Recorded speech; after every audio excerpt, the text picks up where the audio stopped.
sebuah pangkalan militer di ujung timur Indonesia, dan tawaran diam-diam dari kekuatan besar dunia. Ketika Rusia melirik Biak, langit Papua tak lagi tenang.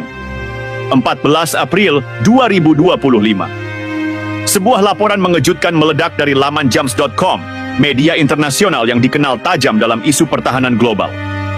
Di sana tertulis satu kalimat yang membuat banyak pihak terdiam. Rusia resmi meminta izin kepada Indonesia untuk menempatkan pesawat militernya di Biak, Papua. Tak sekadar rumor, permintaan itu disebut datang langsung dari Moskwa, disampaikan saat pertemuan antara Menteri Pertahanan RI, Shafri Samsudin, dan Sekretaris Dewan Keamanan Rusia, Sergei Shoigu, 2 bulan sebelumnya. Lokasi yang diminta, Lanut Manuhua, sebuah pangkalan militer yang sunyi, namun menyimpan sejarah yang berdarah. Rusia ingin menempatkan pesawat-pesawat jarak jauhnya di sana. Bukan pesawat biasa, ini adalah sayap kekuatan strategis yang mampu menjangkau samudra dan merubah peta kekuatan kawasan dalam sekejap. Namun, dari Jakarta, reaksi justru membisu. Brigjen Frega Wenasin Kiriwang, juru bicara Kementerian Pertahanan, hanya menjawab singkat, "Belum ada informasi yang kami pantau." Jawaban itu menambah kabut. Publik mulai bertanya, benarkah Indonesia diam dalam ketegangan sebesar ini? Biak bukan tempat biasa. Pulau kecil ini menatap langsung ke Samudra Pasifik. Posisinya adalah pintu gerbang menuju medan laga geopolitik dunia. Di sanalah Lanut Manuhua berdiri. Markas Skadron Udara 27 TNI AU yang kini mengoperasikan pesawat intai CN-235. Dari video yang tersebar di kanal YouTube @Lanut Manuhua, terlihat pangkalan ini masih aktif, terawat, dan siap digerakkan kapan saja. Ada latihan, ada simulasi pemaksaan pendaratan, ada denyut kekuatan udara yang tidak sedang tidur. Dan ini bukan pertama kalinya Biak dikaitkan dengan Moskwa.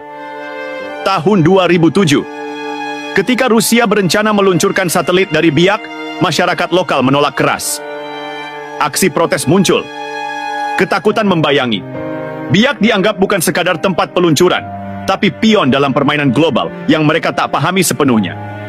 Kala itu, TNI AU dan tokoh masyarakat turun tangan langsung, mencoba meredakan gejolak. Kini, sejarah seolah berulang. Tapi taruhannya jauh lebih besar. Lanut ini bukan hanya soal pesawat, ia menyimpan nama pahlawan. Mayor Udara Anumerta Lambertus Manuhua gugur dalam Operasi Serigala, operasi rahasia penyusupan ke jantung pertahanan Belanda di Irian Barat.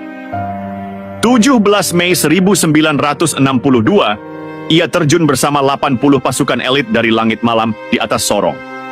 Tugas mereka hanya satu, bebaskan tanah ini atau mati di atasnya. Nama itu kini kembali bergema, tapi bukan untuk pertempuran melawan Belanda. Kali ini, namanya berada di tengah pusaran negosiasi antara dua kekuatan besar, Indonesia dan Rusia. Mengapa Rusia memilih Biak? Apakah karena posisi strategisnya di Pasifik? Atau ada maksud tersembunyi, kekuatan laten yang sedang disiapkan untuk medan konflik global berikutnya? Dan bagaimana sikap Indonesia? Apakah diam tanda menyusun strategi? Atau justru tanda ragu? Sahabat Kompas, kita berdiri di ambang babak baru. Sebuah keputusan akan mengubah bukan hanya peta pertahanan, tapi juga nasib tanah di timur ini. Biak mungkin terlihat sunyi, tapi sejarah menunjukkan sunyi bukan berarti aman. Pagi itu, langit di atas Lanut Manuhua tampak biasa. Burung-burung beterbangan rendah, suara mesin pesawat CN-235 meraung lembut di kejauhan. Namun, di ruang briefing markas, ketegangan terasa menekan setiap helai napas. Beberapa perwira muda terlihat saling pandang. Mereka tahu ada yang sedang digodok di Jakarta. Sesuatu yang besar, sesuatu yang bisa mengubah wajah pangkalan ini selamanya.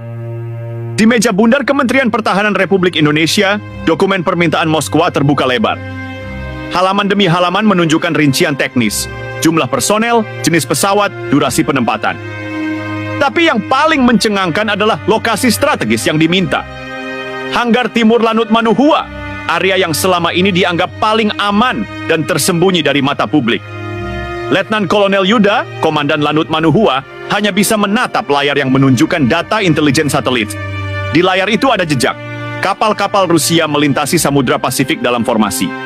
Sebuah pola gerak yang terlalu teratur untuk sekadar latihan. Kalau ini benar, Biak akan jadi garis depan benturan global, gumamnya pelan, seolah berbicara pada dirinya sendiri.